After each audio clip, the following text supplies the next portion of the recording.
this bad relationship stuff. And a little bit after that tour, later that summer is when my wife ended up getting hooked on like crystal meth bad. We messed with it a lot, me and her, and then when I go on tour, she messed around with it, but we got bad hooked on, or she got bad hooked on it, and she's so bad that it like took her, I guess, feelings of responsibility, and like, she just wanted to out.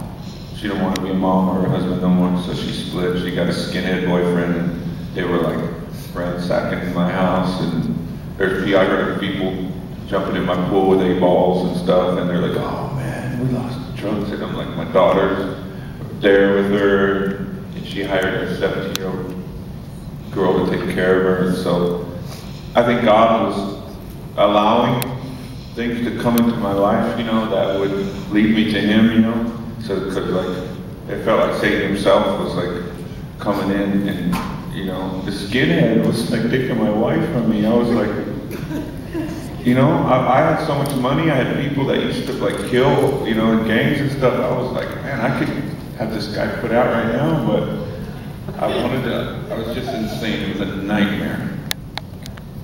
So you're experiencing all of that, you know. How many of you read the book? Right?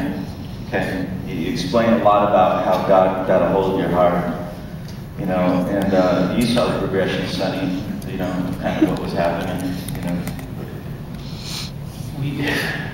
It was cool because I had actually heard from a friend, I think had got a hold of him, and he was looking for my number, and I think it's before he even told the band that, you know, he became a Christian and stuff, and I was recording up in Frisco, and, you know, we were going through our own stuff at the time, and he had called, or I got his number and I called him, and then he told me the good news, but it was more like, you know, this is about to come out, like nobody really knows yet, you know, except for he's been in Davisville with his family, and he was going to tell his, you know, his band and everything, and I remember just telling him, dude, he said, you know, how do I live this? How do I do this? You know, my parents think I'm a weirdo and a freak, and I'm like, because you are, dude. Like, just it's all good. Like, but they're gonna think